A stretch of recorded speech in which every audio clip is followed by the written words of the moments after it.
पुंडलीकवरदारि विठ्ठल श्री ज्ञानदेव तुकाराम सद्गुरु समर्थ महाराज की जय। माऊली ज्ञानेश्वर महाराज की जय। जगद्गुरु तुकाराम महाराज की जय। श्री गुरुदेव दत्त। अनुसंधान। संधी कुठं कुठं असते, कशी शोधावी, याच्यामध्ये प्राणायामामध्ये जे आवर्तन आहे त्या आवर्तनामध्ये संधी शोधण्याकरता एक उपाय असतो. आता एक परत असा दाखवला विचार की प्राणायाम म्हणजेच प्राण आणि अपान किंवा श्वास आणि उच्छ्वास हे सगळ्याच प्राण्याला आहेत. तसं मनुष्याला पण आहेत. पण बाकीचे प्राण्यांचं जे काही चाललेलं आहे श्वासोच्छ्वास त्यावर अज्ञान आवरण आहे. त्यामुळं त्यांना मधली संधी काय असते काही कळत नाही. मनुष्य प्राण्यातही तसंच आहे. सगळ्यालाच संधी कळते असं नाही. पण ज्यांच्या ठिकाणी संत कृपा झालेली आहे आणि संत कृपेनं अज्ञानावरून दूर होऊन संधी कशी शोधावी ही युक्ती त्यांना दिलेली आहे. तेच फक्त काय आहे की अशा तऱ्हेची संधी आपल्या ठिकाणी आली याची सोय पाहून अज्ञानावरण पूर्ण दूर करून परमात्मा स्वरूपापर्यंत जातील. संधी साधण्याचे अनुसंधान ठेवावे. एवढे म्हटल्याने काय अर्थ लक्षात येणार आहे? पुष्कळ साधकाची या ठिकाणी दिशाभूल होते. प्राणापान समसंधी साधला असे वाटते, पण संधीत काय साधले याचा अर्थबोध होत नाही. आता याच्यामध्ये दोन प्राणाच्या ठिकाणी अर्थात दोन श्वासोश्वासाच्या ठिकाणी जी काही असणारी संधी तो समकाल शोधणं हे झालं. पण नेमकं काय करायचं, काय साधायचं हे लक्षात येत नाही.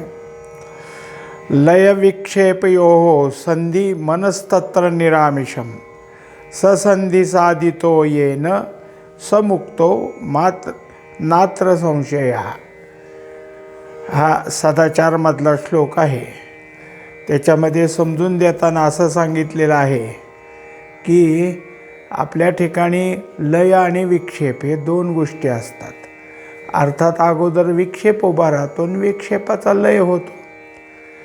मग दुसरा विक्षेप उभा राहणं म्हणजे पहिल्याचा लय झाल्यावर दुसरा उभा राहणं म्हणजे त्याचा उद्भव. मग या लय आणि उद्भवाच्या मध्ये जे आहे कालावधी, जो काल आहे त्याचं नाव संधी. आचार्य सांगतात की लय आणि विक्षेप यामध्ये जो संधी आहे त्यात मन निरामिष आहे. म्हणजे संकल्प विकल्प रहित मनाचा मनपणा रहित आहे. अशा वेळी परमात्मा हा सर्वावरण रहित उघडा आहे. त्या संधीत जर साधकाने त्या परमात्म्याला शरण गेले तर तो मुक्त होऊन तो मुक्त होईल. म्हणजेच त्या स्वरूपाला शरण जाणे हे संधी साधण्याचे लक्षण आहे. निरंकार वृत्तीने त्यात मिसळणे हे तर मुख्य कर्तव्य आहे.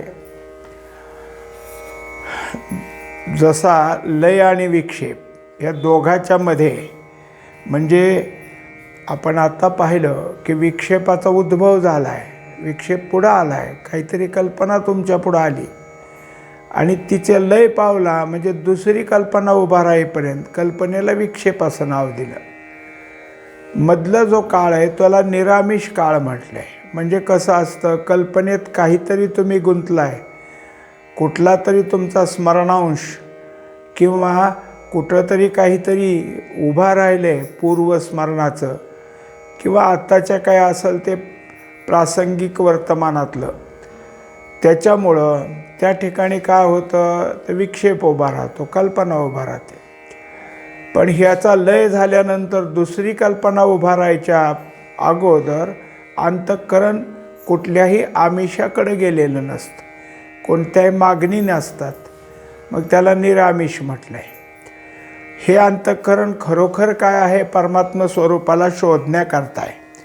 कारण तिथं त्यांनी सांगितलं, आता समजून यायला दिलं त्यांनी, की अशी जी जागा आहे ती संकल्प विकल्प रहित आहे. लय आणि विक्षेप ह्या दोघांमधली जी संधी, ती जागा कशी, तर संकल्प विकल्प रहित आहे. आणि मनाचा पण मनपणा आहे तिथं नाही, कारण हेच मनाचे धर्म आहेत ना. संकल्प विकल्प करणं हे मन, आणि जर ते उभाच राहत नाही तर मन कुठे आहे, मनपणात नाही. अशा वेळी जे काय आपलं सगळं आवरणरहित असं जे काही आहे तिथं उघडेपणा आहे. म्हणजे तिथं संपूर्णतः की आपल्याला काय आहे, परमात्मा स्वरूपापर्यंत जाता येतं. आणि अशी संधी जो साधतो त्या साधकाच्या ठिकाणी परमात्मा स्वरूपाला शरण गेल्यामुळं तो मुक्त होऊ शकतो. याच्यात त्यांनी सांगितलं की ससंधी साधितो येन, म्हणजे अशी संधी जो साधतो तो कोण आहे, मुक्त. तो मुक्तो नात्र संशया, तो मुक्त होईल यात संशयच नाही. निरंकार वृत्तीने त्यात मिसळणे हे तर मुख्य कर्तव्य आहे. आता दुसरी गोष्ट कशी, संधी तर शोधायचीच आहे, पण त्या संधीत आता आपल्याला मनरहितपणा आहे, संकल्प विकल्प रहितपणा आहे, हे जर समजलं तर त्या संधीत काय करायचं मग, फक्त कसं मोकळं आहे ते पाहायचं का परमात्म्याला शरण जायचं, तर शरण जायचं आहे. म्हणजे ते एक त्यातनं मध्ये आपण साधायचं आहे. आणि असं शरण जाणं, तेव्हा त्या वृत्तीच्या ठिकाणी निरंकारपणा येईल. कारण शरण कोण जातो, अहंकार धारण करणारा शरण कसा जाईल, ज्याच्या ठिकाणी अहंकार रहित अवस्था आहे तोच शरण जात असतो. म्हणजेच आपल्याला त्यावेळेस अहंकार रहित वृत्ती करायची, आणि हे मुख्य कर्तव्य आहे, साधकाचं कर्तव्य हे. पण तेवढेच न केले तरी संधी कळून तरी काय उपयोग झाला. असं जर झालंच नाही तर मग संधी कळली आम्हाला कळतं म्हणले, आता ते काय दोन कल्पनेच्या मधलं. पण तुम्ही ह्यातलं काही केलं का, अंतःकरण वृत्ती ही निरंकारी झाली आहे आणि मग आता आपल्याला शरणच गेलं पाहिजे हे कर्तव्य केलं आहे का. अनुसंधान कशासाठी ठेवले, वेळ आपल्याबरोबर ती साधली नाही, वेळ आल्याबरोबर ती साधली नाही, फायदा करून घेतला नाही तर काय उपयोग त्याचा. तेथे संधी तो काय साधावा, तेथे शरण ते काय जावे, काय जाणावे, काय घ्यावे, म्हणजे कसे, याचा उलगडा झाल्याशिवाय फलनिष्पत्ती काहीच नाही. आता मागं 4 प्रश्न उभा राहिले होते, त्याची उत्तरं आत्तापर्यंत दिली. आता परत असं झालं की अंतर्गत अभ्यासाचा विषय आला. त्याच्यामध्ये सांगितलं की अनुसंधान साधणं म्हणजे काय आहे, आणि त्याच्याकरता संधी साधली म्हणजे काय केलं, किंवा शरण गेले म्हणजे कसे जावे, काय केलं तिथं, काय जाणावं, काय घ्यावं. आता हे सगळे प्रश्न उभा राहिलेत. त्या प्रश्नाची माहिती करून घेतल्याशिवाय आपल्याला फलनिष्पत्ती म्हणजे फलप्राप्ती होणार नाही. तेथील शंकाच अशा विलक्षण असतात की त्यामुळे सोपे असून अवघड होते. तेथे काही नसून शून्य राहते. ही निर्गुण उपासना आहे म्हणून अवघड आहे. हे काय आहे, 2 त्यांनी उभा केले. हे कोण आहे, ते आपल्या शंका आहेत. पहिली शंका काय दाखवली, तेथे काही नसून शून्य असते. दुसरी, ही निर्गुण उपासना आहे म्हणून अवघड आहे. तिसऱ्यांदा काय, परमार्थ करावयाचा आहे पण तो सोपा असावा. आणि चौथा, हा योगाभ्यास आहे. प्राणायाम वगैरे करण्यास शमदमादी साधने व्हावयास पाहिजेत. तसेच प्रापंचिक माणसास योग साधन करणे दुर्घट आहे आणि ही या दुर्घटपणामुळे संतांनी सोपा भक्तिमार्ग काढला आहे, तेव्हा अशा कचाट्यात शिरण्यापेक्षा भक्तिमार्गच बरा. त्याच्यात आता 5वा आला की या संधीत उदासपणा आहे. उदासपणाच्या अनुभवाने ऐहिकही नाही व पारत्रिकही भोग नाही. मग यात कष्ट करण्यात काय तथ्य आहे? आता सामान्य जीवाच्या ठिकाणी कशा शंका असतात, काय शंका त्यांनी धारण केलेल्या आहेत? तर पहिली गोष्ट त्यांनी असं स्पष्ट केली की तुम्ही जे संधी सांगता तिथं सगळी शून्य आहे, तिथं काहीच नसतं ना. कल्पना उभा राहणं, कल्पनेची एक रूप होणं हेच आमचं आहेपणा आहे. कल्पना संपल्यावर आम्हाला आहेपणा काय असतो तेच कळत नाही. दुसरी गोष्ट काय आहे की आता जसं हे शून्य सांगितलं तसं एखादा मनुष्य कुठंतरी उंचावर मोकळ्या रानात जाऊन उभा राहिला तर झाड हललं, पानं हलली तरच वारा आहे असं तो म्हणतो. जर काही हललंच नाही, कुठं झाडाचं पान हललं नाही, काही नाही, तर वाराच नाही. अशा तऱ्हेनं वाऱ्याची शून्यता तो दाखवतो. वाराच नाही असं कधी होईल का? काही कुठं माणसं म्हणतात गरम झाल्यावर उकडायला लागलं म्हणजे झाडाचं पान हलत नाही. मग आपण श्वासोश्वास कसा घेतो? हवाच नाही असं कुठं झालं का? पण तिथं जसं शून्य आहे तसा इथं आता शंकेचा एक भाग आला. दुसरा भाग ही निर्गुण उपासना आहे म्हणून अवघड आहे. आता इथं काहीच नाही ना समोर. आम्ही उपासना करतो तेव्हा आमच्या पुढं कुठली तरी मूर्ती आहे, पूजा अर्चा आहे, मानसपूजा आहे. इथं काहीच नाही. मग निर्गुणाचं ध्यान करणं, निर्गुणाचं अभ्यास करणं अवघड असतं. परमार्थ करावयाचा आहे. आता ते सांगतात की आम्हाला परमार्थ करायचा आहे, पण असला अवघड नाही करायचा, आम्हाला सोपा करायचा आहे. हा योगाभ्यास आहे आणि म्हणूनच ह्याच्यात प्राणायाम, शमदमादी साधनं हे सगळं सांगितले. आता हे सगळं कोणाचं काम आहे? ते योगी याचं काम आहे. प्रापंचिक माणसाच्या ठिकाणी असला योग करणं शक्य नाही, ते त्याला अवघड आहे. म्हणून मग काय करतात, ते संताकडेच बोट दाखवतात की संतांनी असा अवघड योग सांगितलाच नाही. संत काय करतात, भक्तिमार्ग सांगतात. भक्तिमार्गातून जाण्याचा ते आपल्याकडं काय उपदेश करतात. आता तुम्ही जी काही संधी अगोदर सांगितली ती असेल कदाचित, पण आमच्या दृष्टीने ते उदास अवस्था आहे, तिथं काहीच नाही.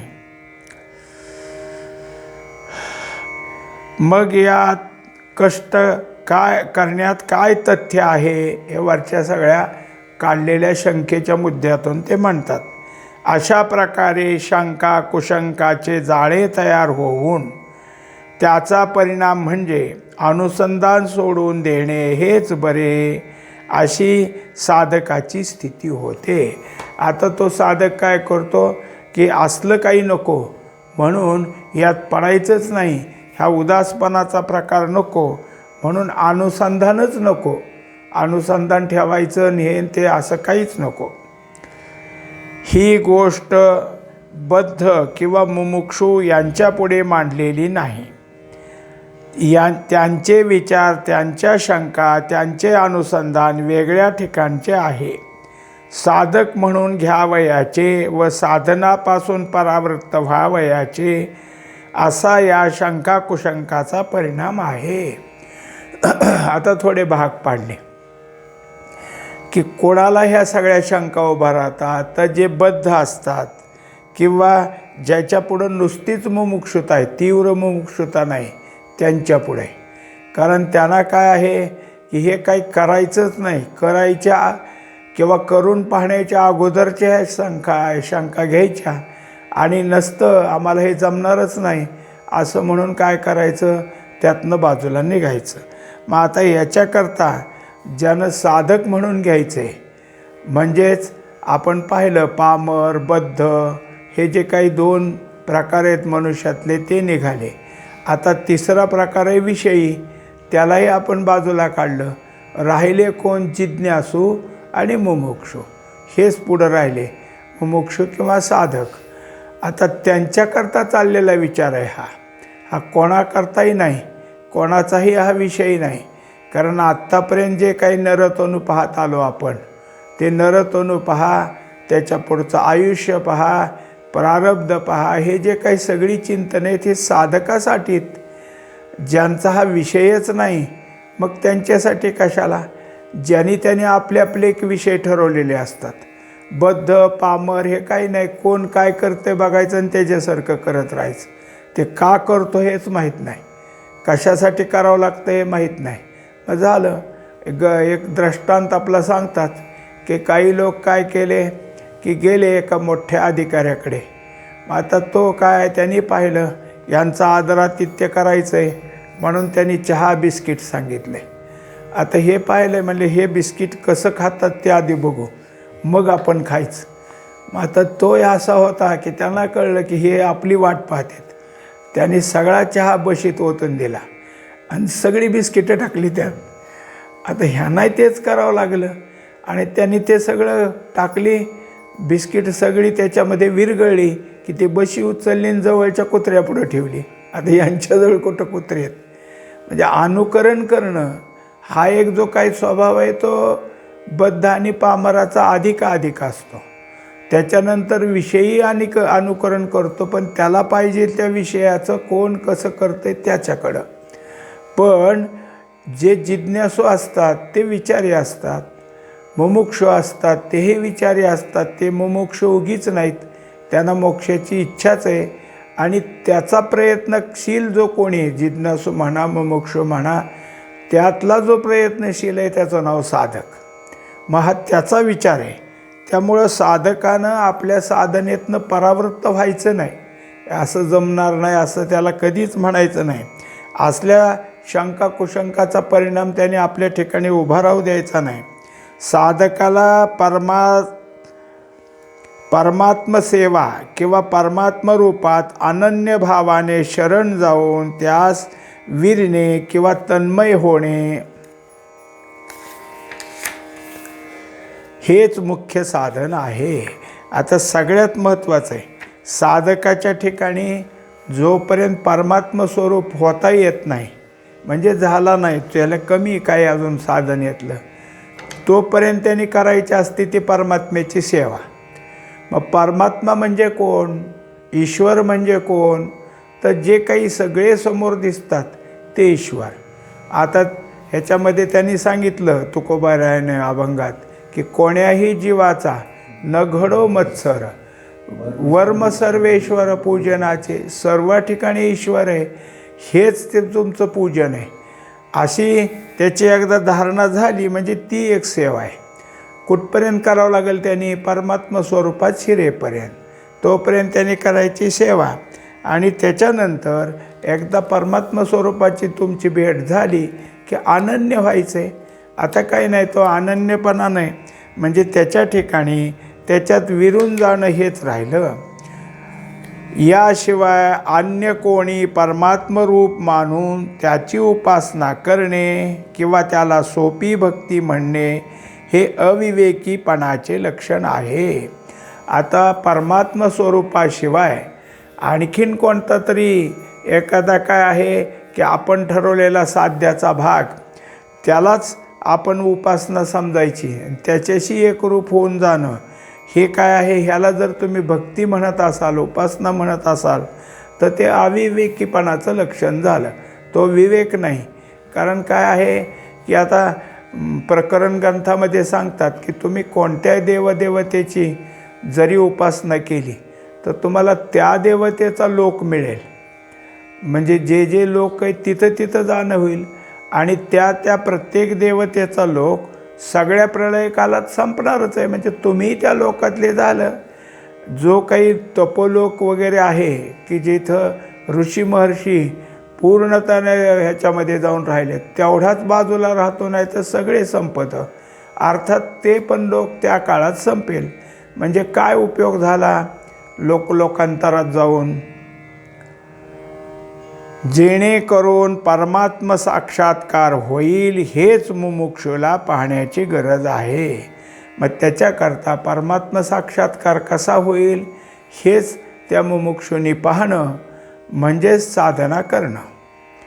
परमात्मा हा इंद्रिये, मन, बुद्धी यांच्याही पलीकडे आहे असे शास्त्र सांगते व वस्तुस्थितीने तो असा आहेही तसाच. मग त्यावर असलेले पंचकोशात्मक आवरण कोणी काढावे, कसे काढावे, कसे पाहावे हीच अडचण आहे. आता त्याच्यात अनुसंधानामध्ये किती सूक्ष्मता आहे याचा एक विचार येत आला तर परमात्मा हा इंद्रियाचा विषय नाही, मन बुद्धी यांच्या पलीकडे तो कसा आहे, सूक्ष्म आणि अविज्ञेय. त्याच्यामुळं त्याचा तो कसा आहे तर कठीण आहे आणि वस्तुस्थिती तशीच आहे. म्हणजे सहजासहजी सहज परमात्मा अनुभवाला येतो असं नाही. आता आपण पाहतो की शास्त्र हे सांगतं की कुठं जागा रिकामी नाही परमात्म्याची, एवढा सर्व व्यापक आहे. आपल्या आजूबाजूला आहे की नाही, आहे तरी कळतं का? आकाश कळत नाही तर परमात्मा कळायचा कसा? आकाश तर पंचमहाभूतातलं एक. आपल्या अवतीभोवती आकाश आहे हेच कधी कळलं नाही. आकाश म्हणलं की आपण वरच पाहतो. मग परमात्मा तर त्याहून सूक्ष्म, गगनाचे निपालवे गाळून घेईजे असा असणारा हा, आणि तो या सगळ्या इंद्रियांच्या मनबुद्धीच्या पलीकडचा आहे. मग का ते दिसत नाही तर त्यावर पंचकोशात्मक आवरण आहे. आता ते एक झालं. मागचे सगळे प्रश्न उभा राहिले ते आपल्याला कोणाकडे ते सांगून झालं. आता जो साधक आहे त्याच्यापुढं हा प्रश्न आला, त्याला कळालं की हे सगळं काय आहे, पंचकोशाचं आवरण आहे. मग ते सांगतात की हे कोणी काढायचं, ज्याचे त्याने काढायचं का दुसरं कोणी येतं काढायला, कसे काढावे, कसे पाहावे हीच आता अडचण आहे. आवरण जितके काढण्याचा प्रयत्न करावा तितके आवरण पडण्याचाच परिणाम झालेला दिसतो. आता त्यांनी दाखवलं हे काढायचं, पण काढलं आणि लगेच बाजूला झालं असं नाही होत. कारण ते आवरण काढल्यासारखं वाटतं की तेवढ्यात ते परत त्या ठिकाणी येतच असतं.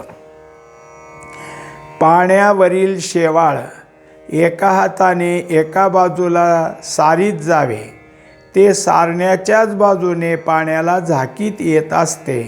जिकडे काढीत जावे तितके झाकीत, जितके काढीत जावे तितके झाकीत यावे असे होते. म्हणून पाणी उघडे करून ठेवण्याचा प्रयत्न निष्फळ होतो. आता पाण्यातलं शेवाळं आपण जितकं काढायला लागेल तितकं परत त्या जागेला येतं. किती हे काढून टाकीन किंवा बाजूला सारीन दोन्ही हाताने असं म्हणेपर्यंत परत ते आवरण त्याच्यावर येत असतं. त्याप्रमाणे पंचकोश आवरण काढू म्हटले तर ती आवरणे निघणे कठीण पडते. एकच आवरण असते तर तेवढ्यापुरते काही प्रयत्न करणे सोपे गेले असते. पण आवरणे 5 असून एक काढून दुसऱ्याच्या नादी लागेपर्यंत पहिले पुन्हा बसणार व तिसऱ्या चौथ्याचा प्रयत्नात केव्हा लागावे. आता तेच दाखवलं की पहिलं आवरण काढायचं आणि दुसरीकडं काढायला पुढे सरकला की मागचं परत बसल, त्याच्या पुढं तिसरं काढायला गेला की दुसरं बसल, मग पहिलं आणि दुसरं अजून झाले.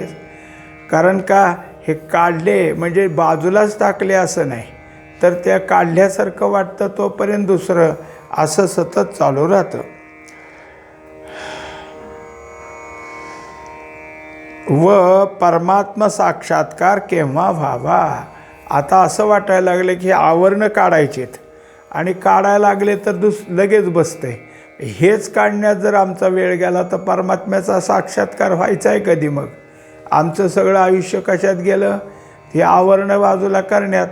मग एक आवरण दूर करावं तर पुढच्याला जाऊस तर मागचं परत बसतंय. अखंड हेच काम राहिलं. आता मग साक्षात्कार व्हायचा कधी? अर्थात साधक हेही अवघड म्हणून बसणारच व यापेक्षा सोपे सांगा असे म्हणणार. परमात्मा हा सर्वाच्या आत आहे, त्याच्या आत कोणी नाही, म्हणून त्याला अंतरात्मा प्रत्यगात्मा म्हणतात. कोणताही दृश्य पदार्थ पाहिला तरी त्याच्या साक्षात्कारास आत गेले पाहिजे.